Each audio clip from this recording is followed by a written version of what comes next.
পদত্যাগ করতে হবে।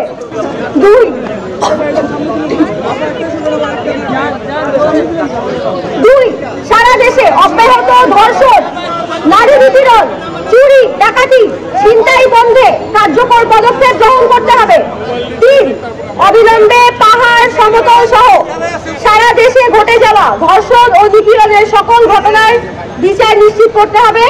প্রয়োজনে ধর্ষণের ঘটনার বিচারের জন্য আলাদা ট্রাইব্যুনাল গঠন করতে হবে। 4 সংশ্লিষ্ট অংশীজনের মতামতের ভিত্তিতে ধর্ষণ ও নারী নিপীড়ন প্রতিরোধের আইনসমূহে প্রয়োজনীয় যৌক্তিক সংযোজন, বিয়োজন ও সংশোধন করতে হবে। 4-1 নারী ও শিশু নির্যাতন দমন আইন 2000-এর ধর্ষণের সংজ্ঞা পরিবর্তন করে ধর্ষণের শিকার ব্যক্তি লিঙ্গ, যৌনতা, ধর্ম, বর্ণ ও বয়স নির্বিশেষে সকলের ন্যায় বিচারের অভিগম্যতা নিশ্চিত করতে হবে।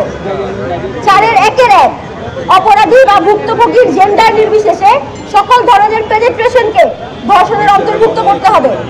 4-2 যোনি, মলদ্বার বা যৌনাঙ্গের মুখে, ভিতরে বা বাইরে কিংবা শরীরের যে কোনো অংশে পুরুষাঙ্গ কিংবা অন্য কোনো বস্তুর প্রতিস্থাপনকে পেনিট্রেশন হিসেবে গণ্য করতে হবে। 4-2 ধর্ষণের ক্ষেত্রে প্রয়োজনীয় সাজা প্রদান নির্দেশিকা প্রণয়ন করা, যা অভিযুক্ত এবং ভুক্তভোগীর শারীরিক, মানসিক অবস্থা এবং সম্ভাব্য পরিস্থিতি বিবেচনা করে শাস্তির আনুপাতিকতা নিশ্চিত করবে। 4-3 ধর্ষকের সাথে ভুক্তভোগীর বিয়ে রাষ্ট্রীয়ভাবে অবৈধ ঘোষণা করতে হবে। 4-4 বৈবাহিক বা এই ধরনের সম্পর্কে ধর্ষণের ক্ষেত্রে আদালতের অনুমতিক্রমে ভুক্তভোগীর পাস্ট সেক্সুয়াল হিস্টোরি জিজ্ঞাসা করার ক্ষেত্রে কেবল নারী বিচারকরা থাকতে পারবেন এবং তা ক্লোজ ডোরের মধ্যে জিজ্ঞাসা করা হবে, এর নিশ্চয়তা দিতে হবে। 5 যৌন হয়রানি প্রতিরোধে প্রয়োজনীয় প্রাতিষ্ঠানিক সংস্কারের পদক্ষেপ গ্রহণ করতে হবে। 5-1 শিক্ষা প্রতিষ্ঠান ও কর্মক্ষেত্রে যৌন হয়রানি প্রতিরোধে হাইকোর্টের নীতিমালার গণতান্ত্রিক সংস্কার সাধন করে সকল শিক্ষা প্রতিষ্ঠান ও কর্মক্ষেত্রের জন্য যৌন নিপীড়ন বিরোধী সেল গঠন আইন করে বাধ্যতামূলক করতে হবে। 5-2 সেলের গঠন প্রক্রিয়া আইনে বিবৃত করতে হবে। 5-2 সেলের কার্য প্রক্রিয়া স্বচ্ছ এবং অভিযুক্ত বা অভিযোগকারী যে কোনো ধরনের ক্ষমতা প্রয়োগের আওতামুক্ত রাখতে হবে। এটি নিশ্চিত করতে সেলকে প্রয়োজনীয় ক্ষমতা প্রদান এবং একই সাথে সেলের জবাবদিহিতা নিশ্চিতের বন্দোবস্ত করতে হবে।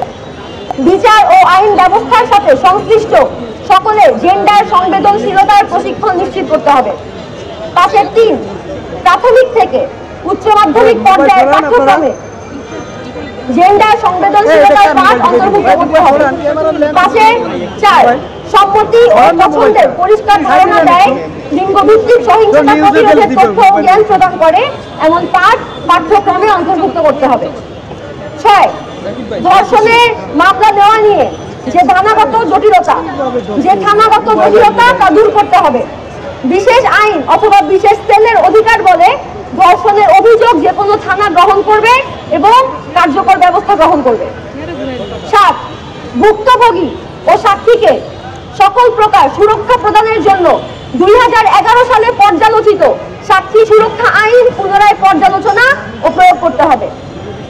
8 চট্টগ্রাম বিশ্ববিদ্যালয়ে নারী শিক্ষার্থীদের হেনস্থা, ফ্ল্যাট-শেমিং এবং বরখাস্তের ঘটনা পূর্ণ তদন্ত করে অপরাধীদের শাস্তির আওতায় আনতে হবে এবং ভবিষ্যতে এই ধরনের যে কোনো ঘটনায় দায়িত্বপ্রাপ্ত যে কোনো প্রতিষ্ঠানের দায়িত্বপ্রাপ্ত কর্তৃপক্ষ ফ্ল্যাট-শেমিং করলে তাকে দায়িত্ব থেকে অব্যাহতি দিতে হবে। 9 বিশ্ববিদ্যালয় সহ সকল শিক্ষা প্রতিষ্ঠান, কর্ম প্রতিষ্ঠান এবং অন্যান্য সকল প্রতিষ্ঠানে শিক্ষার্থী ও শিক্ষক সমন্বয়ে স্বাধীন যৌন নিপীড়ন বিরোধী সেল কার্যকর করতে হবে। স্বাধীন যৌন নিপীড়ন বিরোধী সেল কার্যকর করতে হবে। সেলে আবশ্যিক নারী সদস্য থাকবে।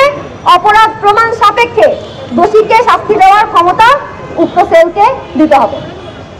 এই 9টি দাবি আজকে আমরা আমাদের গণপদযাত্রার যে কর্মসূচি ছিল, যেখানে পুলিশ ন্যাক্কারজনকভাবে বাধা দিয়েছে, সেখান থেকে এই 9টি দাবি